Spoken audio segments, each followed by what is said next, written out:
Hi guys, I just read one of the most ridiculous articles I have ever read in my life, and I am just completely shocked that this has actually been posted on the Gospel Coalition, that someone would have the audacity to actually say this and post it. Like, I don't know who actually believes this kind of stuff. It's appalling and disgusting and weird. Like, what is wrong with these complementarian churches? So here we are, the Gospel Coalition. You can see the article right up here. Sex won't save you, but it points to the one who will. So I'm not going to read all through this. If you guys want to, you can. It's awful, but I wanted to go down here to this part and I could hardly even get through reading this. I don't know how I'm going to read this out loud, but listen to this. Generosity and hospitality are both embodied in the sexual act. Think about it. Generosity involves giving extravagantly to someone. You give the best you've got to give, lavishly pouring out your time, energy, or money. At a deeper level, generosity is giving not just your resources, but your very self. And what deeper form of self-giving is there than sexual union, where the husband pours out his very presence, not only upon, but within his wife? Ew! Hospitality, on the other hand, involves receiving the life of the other. The life of the other. Okay, so this sperm is the life, huh? You prepare a space for the guest to enter your home, welcoming him warmly into your circle of intimacy to share your dwelling place with you. Here again, what deeper form of hospitality is there than sexual union, where the wife welcomes her husband into the sanctuary of her very self? Giving and receiving are at the heart of sex. Obviously, a man and woman both give to each other and receive from each other in the sexual act. Sex is mutual self-giving, yet on closer inspection, there is distinction between the male and female sides of the equation. Of course, there's got to be a female and a male role in all of this. The Bible makes this distinction explicit. The most frequent Hebrew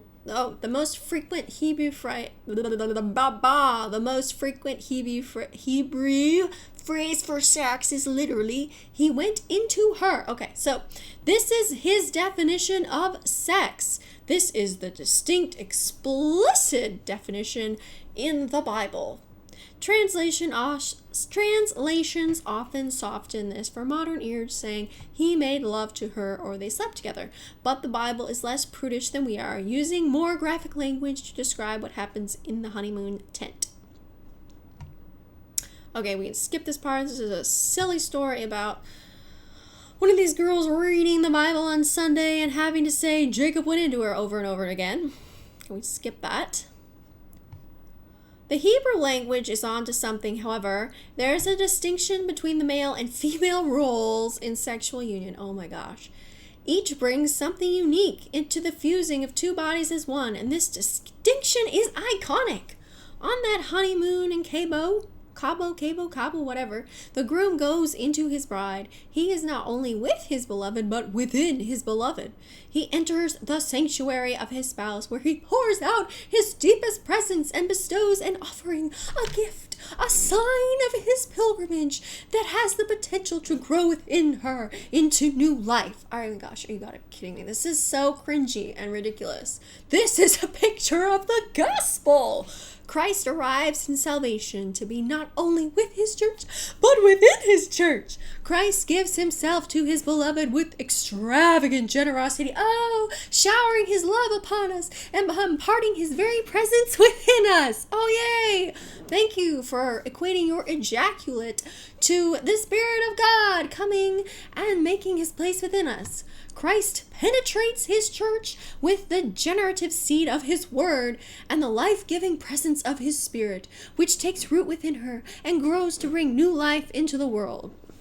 Inversely, back in the wedding suite, the bride embraces her most intimate guest on the threshold of her dwelling and welcomes him into the sanctuary of her very self. She gladly receives the warmth of his presence and accepts the sacrificial offering he bestows upon the altar within her most holy place. Similarly, the church embraces Christ in salvation, celebrating his arrival with joy and delight. She has prepared and made herself ready, anticipating this event in eager anticipation.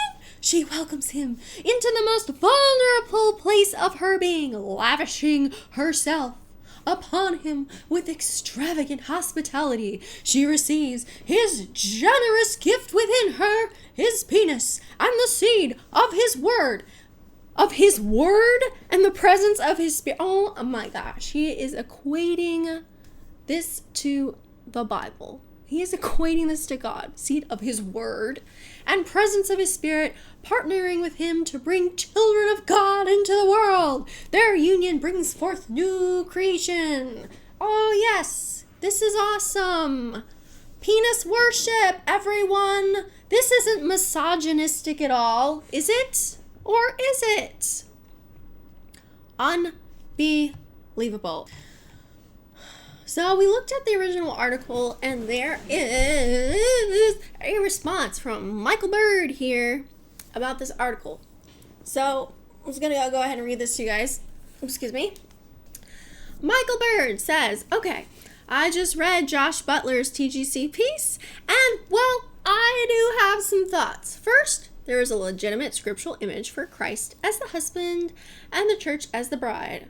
Okay, so he talks about that a little bit. Yes. There is some biblical connection. Okay, and the Puritans did liken communion with Christ to the pleasure and ecstasy of sex. Okay, that's fine.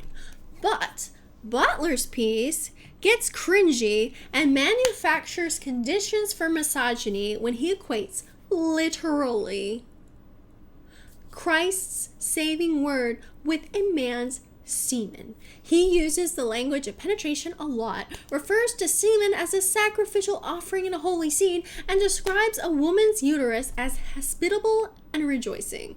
Note, in Butler's analogy, the man plays the role of Christ and the woman is the church, but never vice versa. That automatically correlates man with the Christ-like authority and Christ's agency, while women are cast as receiving salvation through the man's sexual fulfillment.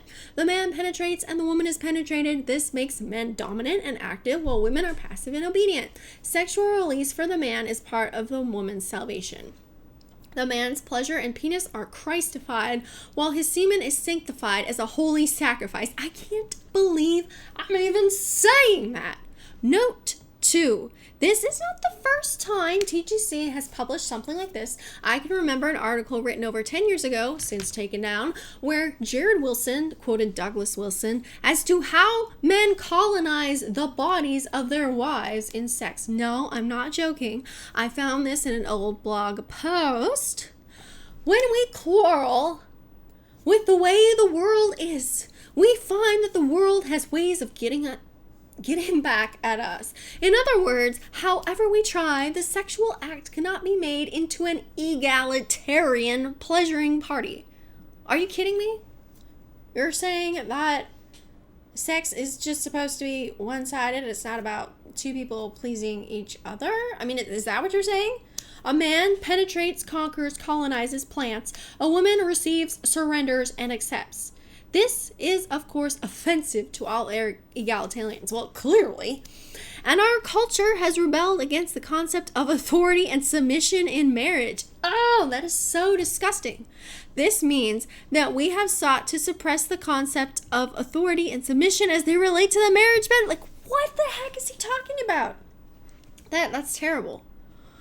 Butler is just rehashing some old Douglas Wilson tropes about sex. The Twitter sphere was also alive with many critics of Butler's TGC article, and they show why Butler's article is genuinely concerning. Okay, here is Beth Allison Barr. I really think TGC should do some self-reflection about why they thought this article was okay to publish. It reveals so much that is deeply wrong with complementarian ideas about women, that they perceive women as passive sex objects and men as sexual overlords. Amy Peeler, I appreciate the desire to show that sex is part of the Christian discipleship, but this article misinterprets intercourse, confuses male pleasure with Christ's sacrifice, opens the door to the oppression of women and the false idea of God as a sexual male. Laura Robinson, this isn't really sex. This is penis worship. For Josh, sex happens when a man ejaculates. The essential ingredient, indeed the entire act, is male pleasure. The fact that sex consists of many more acts, many of which women enjoy a great deal more, is not relevant. Even Jonathan Lehman from 9 Marks Network, with whom I often disagree, expresses legitimate concern. He says, lots of talks. Whoa, whoopsies. Whoops. He says, lots of talks about yesterday's TGC article on sex. My brief take, it alludes to the true typological connection, but it over-literalizes and goes too far. I think Zach Wagner is right that we have to be very careful about the sex typology for Christ in the church. In a post-Me Too, post-Church Too context, Christians should be careful how they employ Christ church typology as it relates to sex. Yes, it is the case that theologians throughout the church's history, taking their cue from Ephesians 5, have connected sex to salvation and Christ Church and the Christ Church relationship. It is also the case that rank misogyny has been a consistent feature of Christian theology. When theological analogies about sex mix with dehumanizing attitudes about sex, things can get dangerous quickly. I agree. If you want a better perspective on husband-wife biblical imagery and a healthy sexual ethic between couples, check out Amy Bird's book, The Sexual Reformation, Restoring the Dignity and Personhood of Man and Women. To be cynical, the TGC post is part of the marketing strategy for Josh Butler's forthcoming book, Beautiful Union, for which he purportedly received a 6-figure advance. So, this does look like the evangelical industrial complex platforming a project, and I have to ask TGC, if TJC was paid any money for publishing this article. I hope not, but I have to ask. I mean, why else would you publish something so cringy?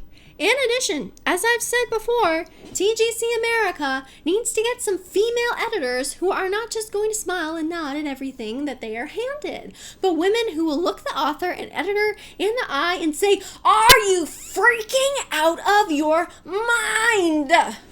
Oh, are you out of your freaking mind? Whatever. There's so much wrong here. But I have to wonder, is this article really about glorifying God? Is this really about bringing glory to God? Or is this really about bringing glory to men? Is this really about bringing glory to men's sexual satisfaction? Is this really about bringing glory to the male anatomy? Like, really? How is this exalting Christ? It's not exalting, how a man should love his wife by making sure that she is also satisfied and not just a recipient of whatever he wants to give her for his own satisfaction. When we want to talk about bringing life into the world and sacrifice, I think childbirth might be a little more accurate. This article is so centered on the male experience. We should be very concerned that this man is a pastor of a church, lead pastor of Redemption Tempe in Arizona, and the author of these critically acclaimed books, Beautiful Union, The Skeletons in God's Closet, and The Pursuing God.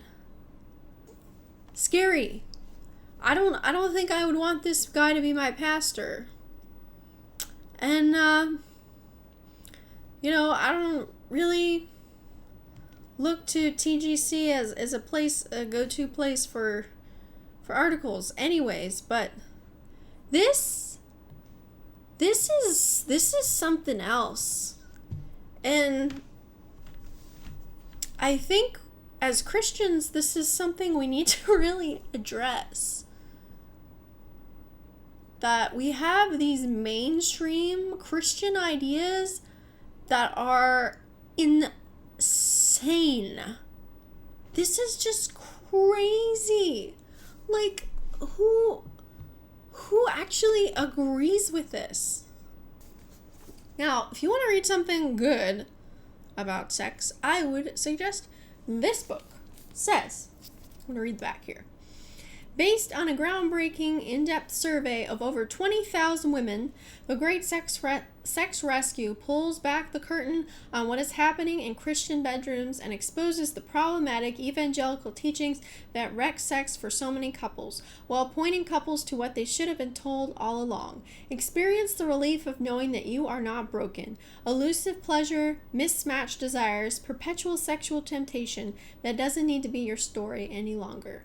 The Great Sex Rescue is a long overdue corrective to church culture, helping couples awaken the kind of intimacy and passion God intended.